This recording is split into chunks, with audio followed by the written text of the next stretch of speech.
कार्यक्रम काय चाललेला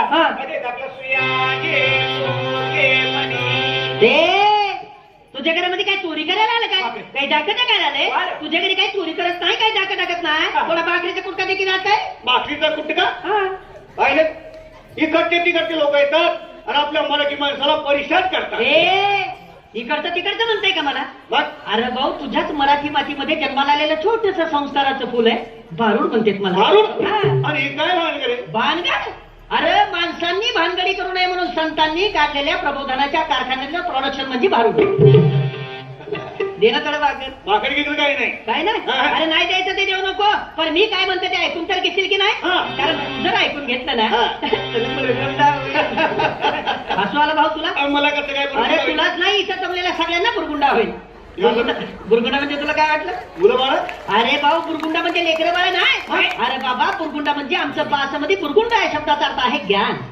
तुला ज्ञान होईल की 4 युगाने 10 अवतार आमच्या तरद्यामध्ये असतात. तुझ्या आहे तुझं पाशी, परंतु तू जागा चुकलास आणि तीच चुकलेली जागा दाखवण्यासाठी संतांनी ग्रंथांचं, भारुडांचं, वाङ्मयांचं निर्मिती केलेलं आहे. भाऊ मला सांग, एखाद्या वेळी ग्रंथ जुनं झालं, त्याचा दुसरा आवृत्ती करतायत, भारूड जर फाटायला लागलं त्याचा झेरॉक्स करून ठेवतायत. परंतु मला सांग भाऊ, ज्या ग्रंथांचा संस्कार करून देण्यासाठी या नरध्याची प्राप्ती आम्हाला परमात्माला करून दिली, या नरध्याचं झेरॉक्स मशीन झालं का रे भाऊ? काय म्हणून म्हणतोय मी की तू जर माझं ऐकलं ना तर बुरगुंडा होईल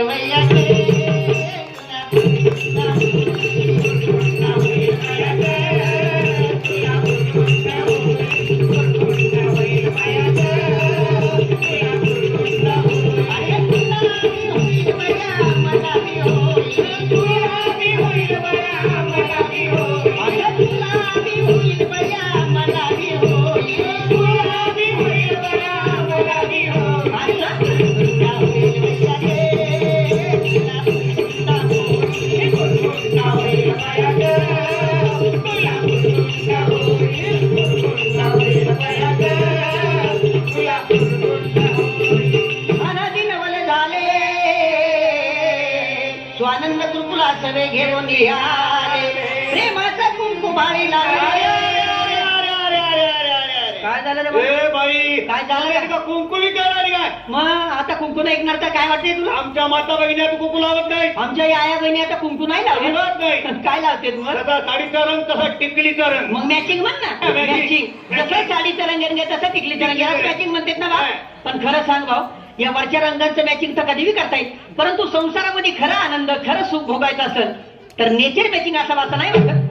नेचर मॅचिंग असेल तर या वरच्या रंगांना महत्व आहे. मी म्हणत नाही आहे माझं कुंकू लावून तुझं टिकली लावू नको, परंतु टिकलीच्या रूपानं सौभाग्याचं दान किती ठिकाणी वाटत फिरतं आमचं मावळी. अरे भाऊ, सकाळी उठलं, बाथरूम मध्ये गेलं, बाथरूमची भिंत सौभाग्यवती भाऊ.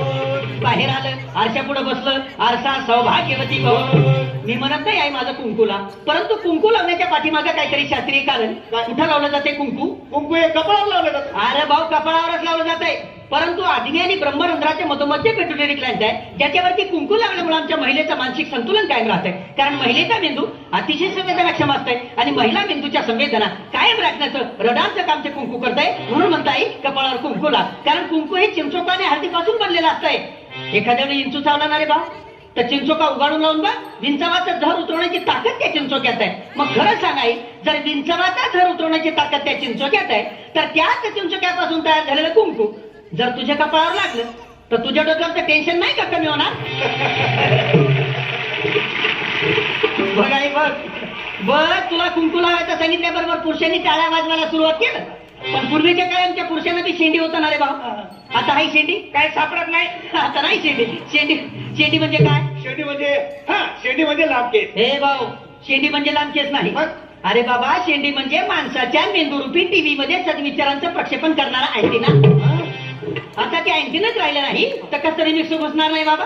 आणि विशेष म्हणजे पुरुषांच्या त्या 70 रुपये अँटिनाद्वारे पुरुषांच्या डोक्यामध्ये फक्त एकच चॅनल चालतंय. कोणता? ओनली मुंबई दूरदर्शन. हो. म्हणजे पुरुषाला एकच काम असते की नाही, महिनाभर ड्युटी करणे आणि महिन्याचा पगार एका तारखेला घरामध्ये आणून बायकोच्या हातामध्ये दिले. हा.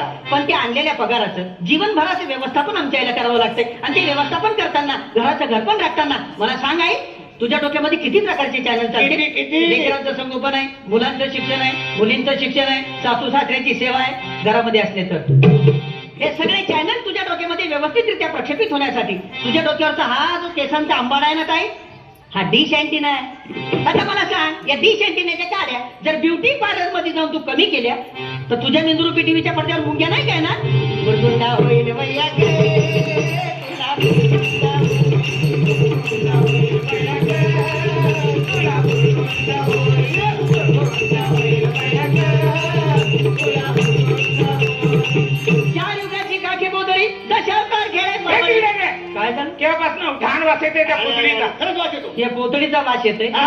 अरे भाऊ, ही पोतळी नाही. नाही. अरे ही पृथ्वी आहे. हा. हे रंगीत रंगीत तुकडे आहेत, नाही अनेक प्रकारचे देश हा. आहेत, पण ही पृथ्वी आहे. हा. मला बी सोडू नको समजू. हा.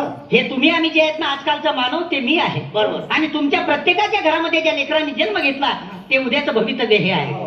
अरे बाबा, माणसाला सुरक्षित ठेवण्यासाठी पृथ्वीवर पूर्वीच्या काळी डोंगर होते, नद्या होत्या, पशु होते, पक्षी होते, प्राणी होते. पण माणसानं स्वतःच्या सुखासाठी या पृथ्वीला सगळंच सगळं बर्बाद करून टाकले. ती बर्बादी म्हणजेच माणसाची बर्बादी आहे. म्हणून तुला सांगतोय, आज तुझे काय कमवतोय ना ते याच्यासाठीच ना रे बाबा. बरोबर. याला चांगलं राहायला घर मिळावं, याला चांगलं सुख मिळावं, याच्यासाठीच ना. पण उद्या मला सांग, तुझ्या स्वतःच्या आतताईपणामुळं जर या लेकराला उद्या शुद्ध हवा नाही मिळाली, शुद्ध पाणी नाही मिळालं, श्वास घ्यायला एक सुद्धा हवेचा कण नाही मिळाला, मला सांग वारशामध्ये तू याला काय देणार आहे?